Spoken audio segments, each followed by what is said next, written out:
Hi, and welcome to Coffee with Claire. The mindset of an entrepreneur is the strongest asset the entrepreneur has.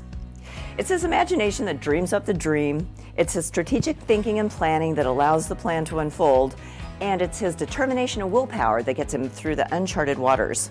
He knows he's on the right path, even if he can't articulate that path exactly to you. It's patience and persistence that keeps him going. However, in this fast-paced world in which we live, if we don't allow ourselves some downtime, we can forget to slow down and recharge our batteries, something I have dealt with since I was a kid. I remember my dad telling me many times, "You're burning the candle from both ends, Shug," meaning I needed to take a break or use up all my wick and burn out. So how do we as entrepreneurs keep ourselves moving forward at the speed of light while also taking care of ourselves and get balanced? That's where mindfulness steps in. Join me today when we speak with John Edmonson, Director of Wellness and Life Coach at Healing Springs Ranch. John's fascinating approach to mindfulness and its end goal will answer these questions and more.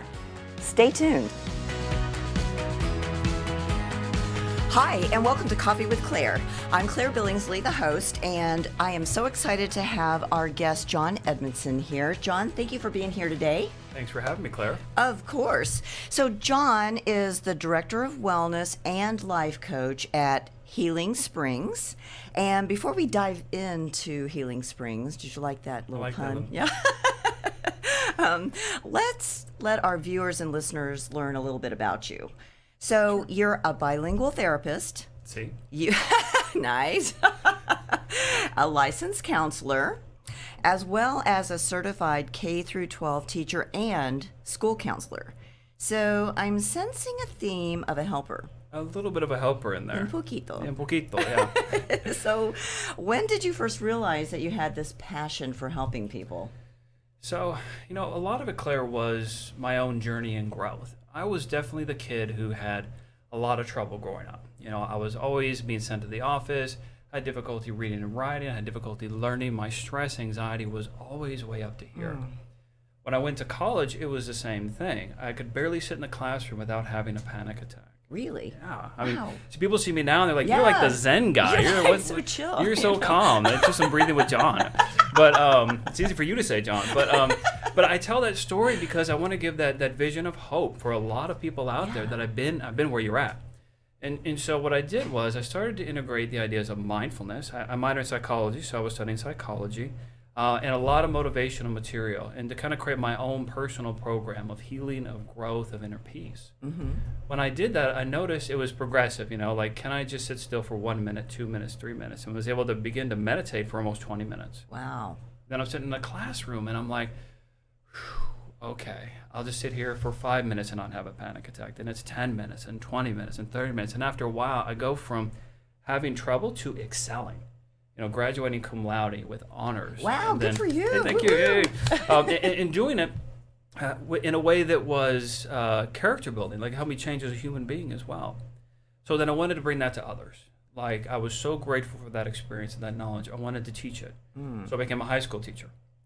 And, I thought that was going to be easy because I understood. And the first thing I learned in high school is when they look at you as a teacher, you don't represent the friend at first. You have to earn that trust. Oh, right. And earn the connection. So I did that. And along the way, I realized that, if I'm really going to help them, I can't just tell them my story. I have to give them the experience. So it was hard at first, but I had freshmen, believe this or not, doing Tai Chi. Oh, cool. Listening to classical music. Wow. Doing deep breathing, doing journaling, and doing motivation.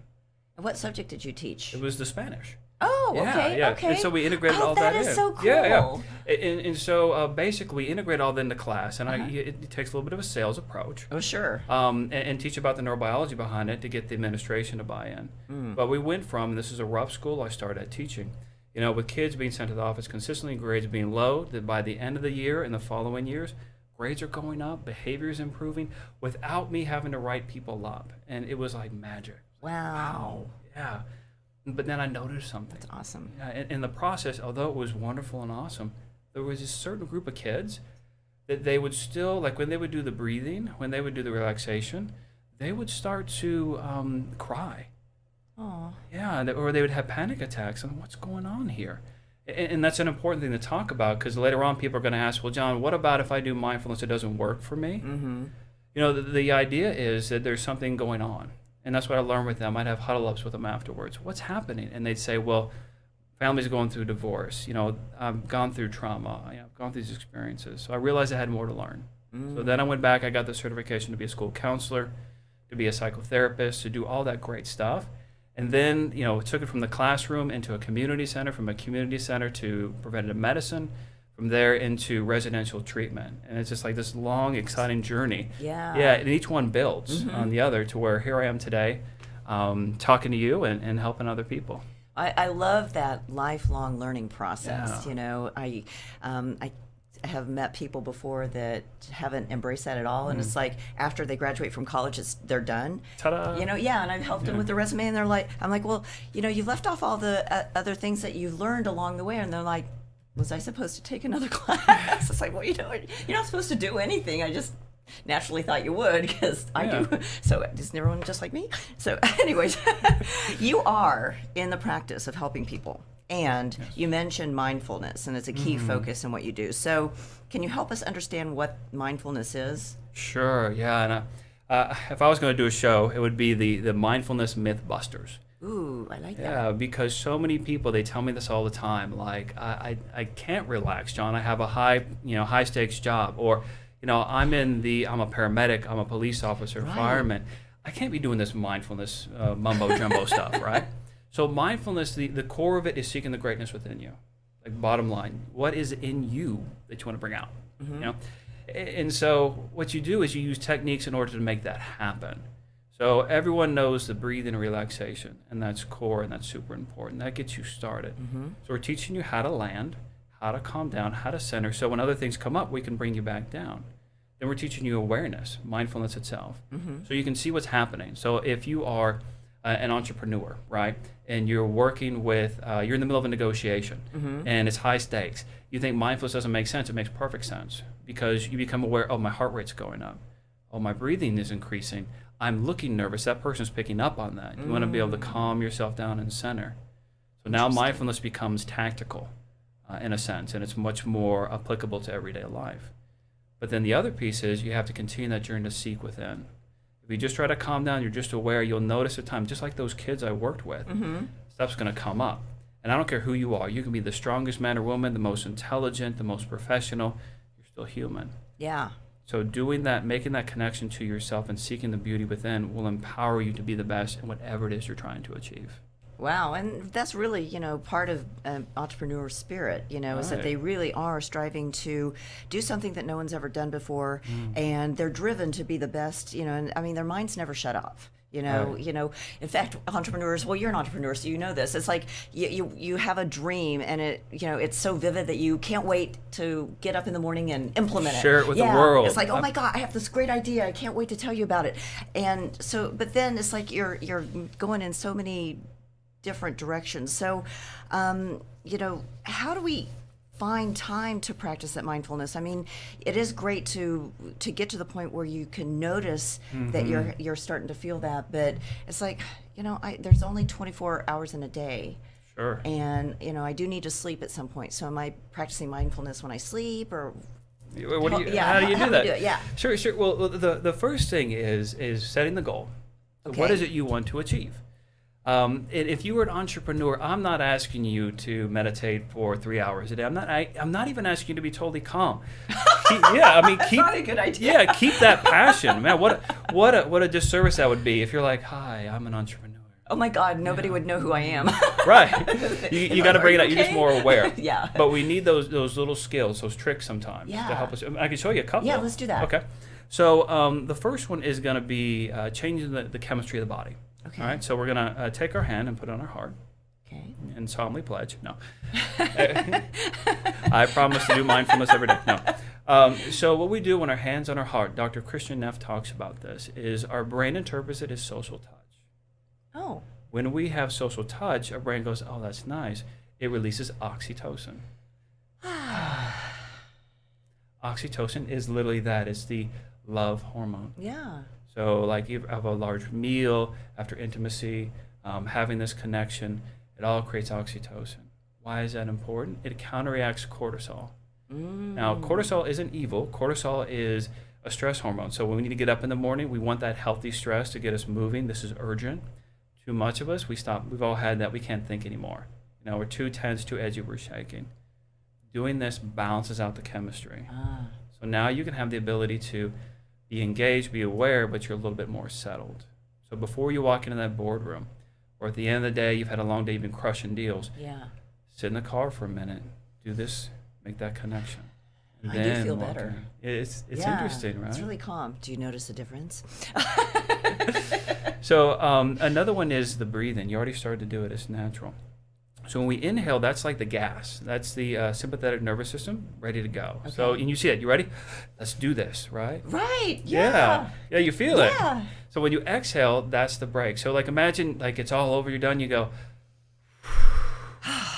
over. Right. So we can take control of that. Okay. So here's how we do it. You take a deep breath in through the nose, out through the mouth. That's good, Claire. You're rocking it over there. You're rocking out this calm. I can breathe. Yeah. So then you breathe in through the nose again. Longer out through the mouth. Ooh. Feels different. And then one more. Longer out through the mouth. Really good. Wow. You did good. So now we've taken control of our body and our mind. And especially the paramedics, policemen, firefighters, entrepreneurs, we want that control. Yeah. We want that. So we don't have to fake it anymore and say I'm fine when I'm not. Yeah. We can say I'm not okay. I don't need to show that to the world because I'm in the middle of something.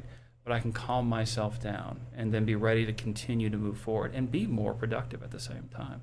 So is that how the sports figures, you hear about these guys who, they lose one of their parents, the day before a big game or something like that, and they show up and they perform. And I always wonder, it's like, how in the world can they get out of their hearts like that? How do they get themselves focused on that task when this really heavy thing just happened? Sure. So is this something It's connected to it. Okay. It's connected. See, that's I'm so glad you mentioned that because that's the superpower that many of us have. So same thing with firefighters. They're running to a building. It's on fire. Yes. I mean, They're running towards the I'm running danger. out. They're running in. Right. How do you do that? Well, some of it is healthy disassociation. So when we say dissociation, that's like you check out a little bit. Okay. This is a healthy version of that. Okay. You need to achieve the task. That's not the time to get in touch with your emotions. Okay. And it sounds funny Makes for a sense. No, therapist to say, no. but it's all about the balance. So the trick is, in that moment, they're able to go, okay, it's game time. I need to shut it down. They may perceive as cold. You see people in business all the time. You're so cold. Well, right now I'm in the middle of this. I have to get this done. If I get in touch with all the emotional stuff, I can't concentrate. Yeah. Excellent. So you go through that, but the harder part is, can you check back in? So can you run into that fire, save those lives, come back out, and then come home, be emotionally present for your family? Yeah. Can you turn that off when you do that, like Olympic athlete, perform at this amazing level? I mean, I'm always just blown away by them. But then can you turn it back on, go home and connect to those feelings? Yeah. Because if we don't, it'll catch up eventually. I don't know how many times I've heard this because at Healing Springs, we work with a lot of high-level professionals that are coming in for treatment. They're the best and the brightest, but they're also still human. Sure. And when I worked in preventive medicine, the same thing. We're getting these very smart, high-level, they own the building. They don't work in the building kind of individuals. Right. Right. And so what goes on is they begin to ask, well, what happened? I don't feel like I used to. I don't have it anymore. Well, what they don't have anymore, that it is the capacity to shut it down, to tune it out. Now they're starting to find coping mechanisms that aren't working. That's when the alcohol kicks in. Alcohol's not bad, but too much of it's not good for you. That's when eating food's not bad, but too much of it's not good for you. Or workaholism kicks in. Yeah. Or all these different coping mechanisms. So the trick is now, can you tune back in, begin to release that stuff, not to hang out there forever. Like the goal of therapy is not to have you feel your feelings. I want you to start with that. Like Melissa Engel, one of the clinical director at Healing Springs, says, feel your feelings and stay safe. That's the start. Oh, I like that. Yeah. But then you want to release it. And then you go over here, like with our work with Rachel Graham, who's one of the coaches there and one of the owners. Okay. She says, okay, you felt your feelings, you stayed safe, you've healed that scar. Now let's get back in the game. Now let's look at your professional life. Let's do some coaching around this. Who are you? What's your personality like? Where do you want to go now? What's your vision? And then you combine those two together, you have the winning Oh combination. my gosh, I just felt how powerful that is. Yeah, and it is to watch it. Because you come in, I'm a professional, I don't want to talk about my feelings, here are my feelings, let's release them to, let's get back in the game and move forward. And knowing that, I think it helps a lot of people change therapy. You know, how we view it. Instead of going in and going, I'm in therapy, boo, it's, I'm in therapy, wee! Yeah, so it makes it more exciting. Yeah, because, there is a lot of stigma still around that word Yes. of therapy, and so I think that what you guys are doing is really helpful to help people kind of get out of that idea. And what do you think? Is it about somebody that's really strong asking for help? Do you think that it makes them feel too vulnerable? Does it make them feel like they're out of control? What do you? You're the professional. Yeah. What's going on there? Yeah. So I think first of all, it's partially the fault of therapists, all my good friends, and the history of us. We have So great you're making intentions. enemies right now by saying this? Little bit. Sorry about this, guys. But it's not them either. It's actually take it deeper. It's the old paradigm, which is changing. So what's happening now is a lot of us are huddling up, and we're trying to rebrand therapy. The old school therapy was you feel your feelings, you connect to it, and now go get them. And you would see change in people, and that was fantastic. But the model was incomplete. So now that we're creating this other side of here, the coaching side, now we're creating the more complete model. So people come into therapy, and sometimes they weren't fully coached by well-intentioned, wonderful therapists. Sure. Of, hey, we want to get into this, but we want to get into this to take you here. Because they were just coming from what they were taught in college. So now, as we're looking at differently, therapy is more of like going to the mechanic. We're going in to work on something to fix the car. We're going to take the pieces out, put it back together so the car runs good. Why do you want that? So you can go to where you want to go in life. Right. Make that direction. But it is scary for the 18 players because they've been, like you said, they've been in control their whole life. And now they're letting go of control. The new answer is going to be balance. Now there's times to be in control, be focused. Now there's times to let go. And if you can find that balance, then therapy is now a cool thing. It's like coaching. A lot of people want to do, instead of it being something that's a sign of weakness. And so these guys are really busy, and they're finally realizing that what they keep doing isn't working for them. Just keep doing the same thing, getting the same result, right? So how do you help them find the time in their very busy day? I mean, you mentioned sitting in your car after before you go home, or before you go into a meeting and things like that. Do you recommend like a certain amount of time every day to devote to this kind of practice, just to kind of keep your mindfulness stamina going? Yeah, keep or it going. You It's like call working it? out. Yeah. Sure.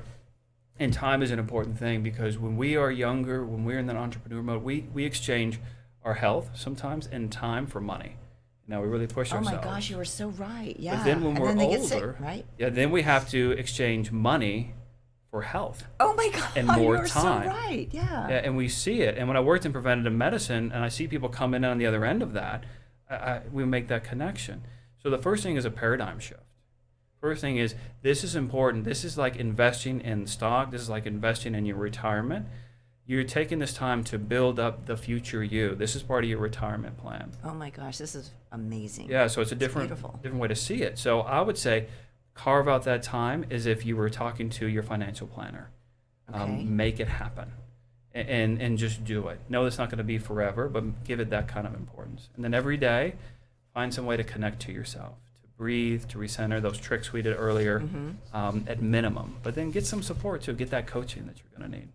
Well, yeah, I work a lot with kids, and I liken the educational side of things to any kind of athlete. Yeah. It's like you're kind of like a brain coach. It's like you're going to teach them the skills, you're teaching them the strategy, and then you're going to give them permission to practice. And when you have that trifecta, then all the cylinders start clicking together and things like that. And that's exactly what you guys are doing. Is you're coaching them on something that they can't see themselves. Just like with Tiger Woods, if his coach tells him one little nuance to change on his swing, how much better he swings. Exactly. But he can't see it himself, but he can feel it once he connects with that ball, right? He can feel the difference, but he can't articulate how that happened.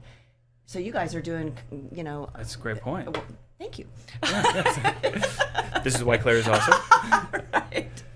So tell us about Healing Springs and how it's different. How to make that difference? Yeah. In part, you with the Tiger Woods, a great example because like when you change your golf swing, you feel awkward for a little bit. True. That's the same thing with Healing Springs. Good point. And we have about a 9-hole little mini golf course at Healing Springs, so you can come and you do a little golf. Yeah, that's awesome. It's super cool. So you can do your golf swing while you're there. Tiger Woods is welcome to come join us, or maybe not. The part that makes us different is the combination. Okay. So we're looking at your diet, how that's going to help you. So when you come, the food's going to be not just delicious, but it's going to be good for your body on the inside. Heal the internal organs, make everything right so that your brain functions better. Oh, wow. We're going to do that coaching. So you're going to do the DISC, you do the Myers-Briggs. We're going to see your personality assessment, see who you are as a person. We're also going to do trauma assessments. How does trauma affect with this? We're going to look at your addictions. And for us, addiction isn't just drugs, alcohol. It's compulsive behaviors that keep you trapped. What is it that you can't give up? So we're going to look at those addictions in a more global view without shame or blame. And then we're going to bring the family in and make it more of a team effort. So instead of working in isolation, we're going to bring everyone together. So again, make that winning combination so that anyone who comes can succeed. Yeah, and I love that you bring the family in because that's our support system. And We need them. Yeah. Yeah, well, and they need us too. And they need to understand what we're doing so they can, see. Yeah, we're going to change, but it's all because it's all around love. It's our self-love. It's loving the family. It's making sure that everybody is connected, and they're going to be even, I would imagine, even more connected because they're going to start understanding and seeing things in a different way too. Even though they're not going through the therapy themselves, they're still affected by it. They are. That's a great point, Claire. Once you walk into therapy, one person walks in therapy, everybody's in therapy. Welcome to the party. I mean, you might as well come to the intensives. Yeah. You might as well hang out with us and learn what's going on. Well, do you have any advice for the hardworking entrepreneurs out there? What can we be doing? What can you be? I think the most important thing is keep doing what you're doing. First of all, Okay. There's nothing wrong with being sharp, be on the A game. There's nothing wrong with being serious and hardworking. Keep doing it. Find some times for a little bit of balance. So if you're always highly intense, if you're always very stern or serious, find a little bit of time to relax, calm, and have some fun. If you're the artistic entrepreneur and you're always out there and very creative, find the time to be very focused and direct and get your mind more channeled to get things done and completed. Yeah. So how can everyone find you, John? Well, I think the best way is to go to our website. Okay. And it's going to just be, if you Google Healing Springs Ranch, we'll pop right up and you can click on there. You can learn about our staff, the research we're doing right now, which is blowing things out of the water. Like we're seeing some results that have never been seen before. And I want people to come check it out. Ooh, that's awesome. Yeah. Well, thank you, John, so much you. for being here today. John Edmonson, the Director of Wellness and Life Coach at Healing Springs. As always, thank you to my loyal fans out there. We really appreciate you tuning in. We'll see you next time.